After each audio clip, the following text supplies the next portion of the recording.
Bayern Munich are in turmoil, and, well, DJ Khaled can explain best what they did here. Congratulations, you played yourself. Around this time last year, I made a video about how Bayern Munich sacking Julian Nagelsmann and bringing in Thomas Tuchel might be a decision that they end up regretting. Now, they'll never come out and say it out loud, but the fact that Thomas Tuchel is leaving at the end of this season at the absolute latest is basically a total admission of a giant self-own. Either way, Bayern seemed to have cocked this one up badly. So what happened? Well, there was drama between Julian Nagelsmann and Hasan Salihamidzic and Oliver Kahn.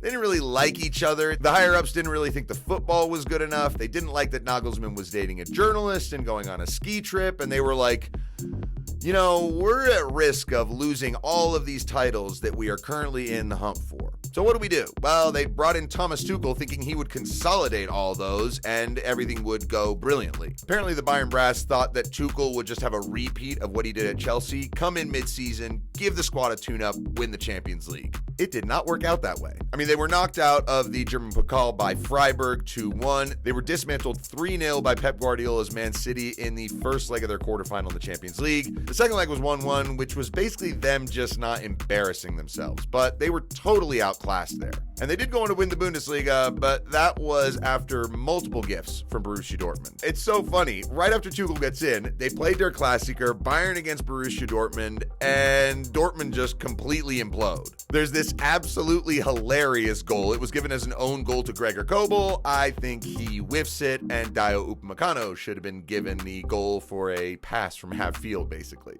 That wasn't even it. Bayern were not impressive all season. They couldn't just take control of the title race. They kept giving control back to Dortmund, who seemed to not want it either. And on the final day of the season, Dortmund blow it at home, can't beat Mainz, and Bayern Munich needed a late show from Jamal Musiala to make sure they won the title. Now that really papered over the cracks, but Thomas Tuchel would get a transfer window, the summer, and a preseason to really get the squad well tuned up. And the transfer window went really well, at least on paper. They brought in Rafael Guerrero and Konrad Laimer on free transfers, two very solid Bundesliga players. They got Kim Min-jae from Napoli, who had a stellar season at center back with the Serie A champions. And they brought in Harry Kane as well for 100 million euros. These are very good incoming signings. As far as the exits, they lost Benjamin Pavard, Lucas Hernandez, Sadio Mane, Ryan Gravenberch, Jan Sommer, and Marcel Sabitzer. None of these guys were crucial members of the team, and they made 150 million off that. So they made back all the money they spent, and Tuchel had essentially what he wanted,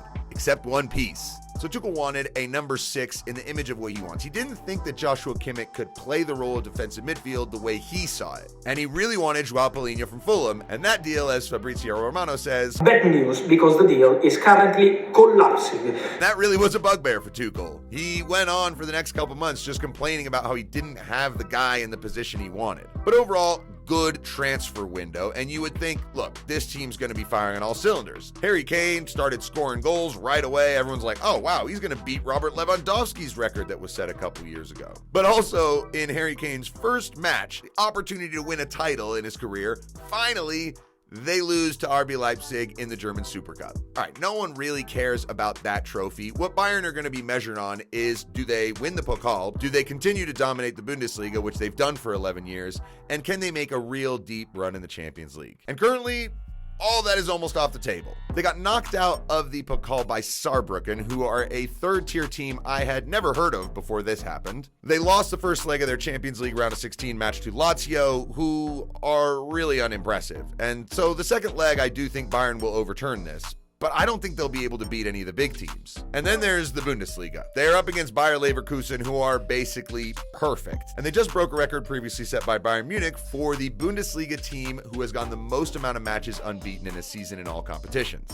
Basically, Xabi Alonso is massively outperforming Thomas Tuchel. And things have just been getting toxic. I mean, Tuchel was already freezing players out like Leon Goretzka and Joshua Kimmich, and there was discontent already growing. On top of that, his attitude and demeanor are just insanely negative. Look, I'm a Chelsea fan, and when Tuchel was getting towards the end of his reign at Chelsea, everything just felt so sour. It wasn't that much of a surprise that Boli was like, I can't work with this guy anymore. He's got to go. And that's what it's starting to look like at Bayern. Tuchel's been prickly with the press, he's been prickly with his players. It just isn't looking good. So now the funny thing is, Bayern Munich have decided they're not going to keep him around past the summer. I'm assuming if he gets knocked out of the Champions League by Lazio, he's going to be gone by then anyway. But why keep him around now if you've essentially decided that he failed? Last year, they got rid of Nagelsmann. He was brought in to usher in a new era and to be a long-term appointment for them. But it lasted only 8 months. They bring in Tuchel thinking this will be a good quick fix, and it has failed extravagantly. Bayern Munich are known as FC Hollywood, the drama's always there, and most of the time they just come out and win titles, so it doesn't really matter.